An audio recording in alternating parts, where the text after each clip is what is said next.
কোনো দান বা বিতরণ নয়, বরং সকলের জন্য সমান উপহার তুলে দেওয়া হলো একই মঞ্চ থেকে।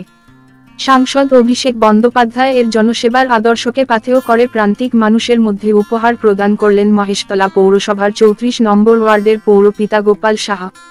মঙ্গলবার বাটানগর গঙ্গাঘাটের সন্নিকটে প্রায় 4000 শীতার্ত মানুষের মধ্যে শীতবস্ত্র উপহার তুলে দেওয়া হয়।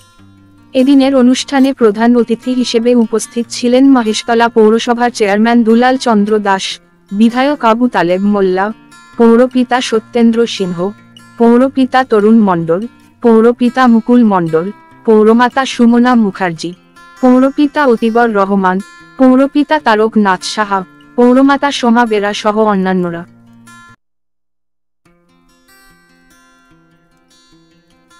চাই না আমার ওয়ার্ডের মানুষ কোনো কম্বল বিতরণের জন্য কোনো জায়গায় ওয়ার্ডে বসে থাকুক, এবং আমি 2-3 বছরে চেষ্টা করব যে তাদের ইনকামকে এই জায়গায় নিয়ে যাওয়ার জন্য চেষ্টা করব, যাতে তাদেরকে আর কম্বল নিতে কোনো রাজনৈতিক জায়গায় গিয়ে না দাঁড়াতে হয়। এটা আপনাদের আমি কথা দিচ্ছি।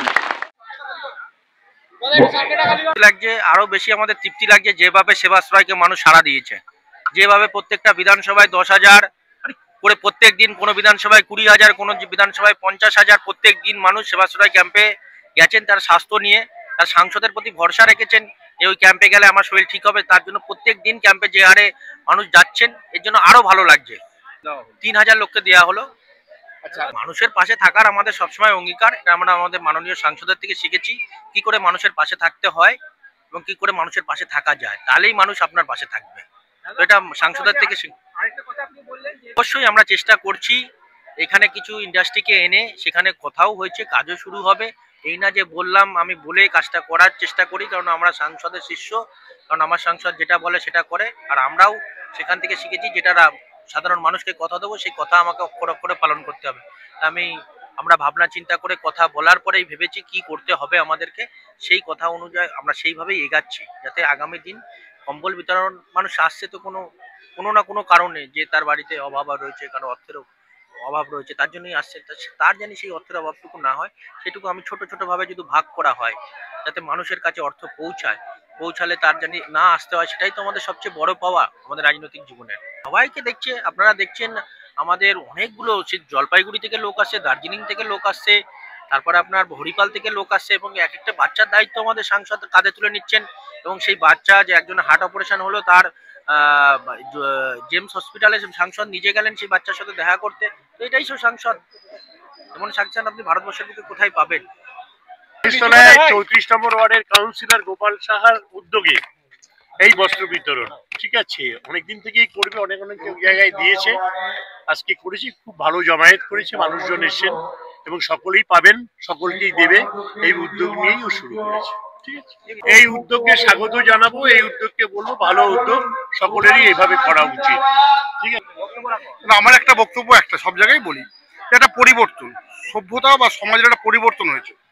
আমরা খুব ছোটবেলা দেখেছি রাজনীতিটা কয়েকটা বিষয়ের মধ্যে আবদ্ধ ছিল, যেমন আমি এটা সমালোচনা করছি না, কিন্তু এটা অভিজ্ঞতালব্ধ বিষয় যে বৎসরে একটা বন্ধ হতো, বিগত সরকারের আমলে বৎসরে একটা বন্ধ হতো, লেনিনের জন্মদিন পালন হতো, লেনিন নিশ্চয়ই রাজনৈতিক ব্যক্তিত্ব, আর বন্ধ হতো সে আপনি বন্ধ চান না চান এটা বন্ধ আপনাকে করতে হবে, না চাইলে সাইকেলের চাকা হাওয়া ফেলে দেওয়া, জোর করে কোম্পানি বন্ধ করে দেওয়া, এই বন্ধ সংস্কৃতির বাইরে গিয়ে সচল সংস্কৃতি, এটা তৃণমূল কংগ্রেসের হাত ধরে এসেছে। সেটা কি না, বৎসরে একটা আমরা যারা তৃণমূল কংগ্রেসের সৈনিক, যেমন গোপাল, আমি, আমাদের কয়েকটা কর্মসূচি করতেই হয়, যেমন একটা কম্বল বিতরণ, যেমন একটা রক্তদান শিবির, যেমন একটা বস্ত্র বিতরণ, যেমন একটা স্বাস্থ্য শিবির করতেই হয়।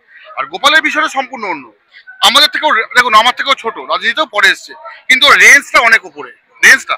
আমি একটা পৌরপিতা, আমি নিজেকে অপমান করবো না, আমার নিশ্চয়ই স্বাভিমান আছে, আমার নিশ্চয়ই জাতীয়ভিমান আছে, কিন্তু আমার রেঞ্জটা, লিমিটেশনটা বুঝতে হবে।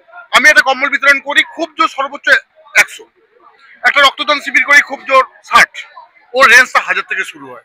আমি একটা পুজো করি, আমার সরস্বতী ঠাকুরের উচ্চতা থাকে 5.5 ফুট, ওর 111 ফুট, এটা থাকে, এটা কারো কারো বিরল প্রতিভা, এটা কারো কারো বিরল প্রতিভা, এটা ওর প্রতিভা, ওর কর্মদক্ষতা, ওর প্রতিভা।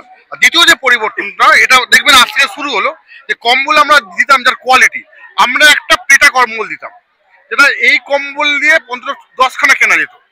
এই প্রথম গোপালদের জমিতে, বিশ্বাস করুন, এই প্রথম দেখলাম এই ফেন্সিং কম্বল, যেটা উচ্চ শ্রেণীর উচ্চবিত্ত মানুষরা ব্যবহার করতো, সেইটা মানুষরা দেওয়া হচ্ছে। আমরা কম্বল বিতরণ বলতাম একটা পেটাই কম্বল, যেটা এই কম্বল দিয়ে 10খানা কেনে যায়, সেটা মানুষের হাতে দিয়ে দিতাম। এই ফেন্সিং কম্বলটা এটা উচ্চ প্রতিষ্ঠিত উচ্চ স্তরের মানুষরা ব্যবহার করে। এই ফেন্সিং কম্বলটা এটা কিন্তু প্রত্যন্ত মানুষের হাতে পৌঁছাবে, এইটা প্রথম গোপাল থেকে দেখলাম। অবশ্যই গোপাল যেভাবে সমস্ত প্রোগ্রাম, শুধু কম্বল বিতরণ অনুষ্ঠান নয়, আরো অনেক যে সমস্ত প্রোগ্রামগুলো করে সেগুলো স্বতঃস্ফূর্তভাবে মানুষের সাড়া পাওয়া যায়, এটাই তার বড় প্রমাণ। আজকে আপনারাও দেখছেন যে কিভাবে মানুষ এখানে সমবেত হয়েছে।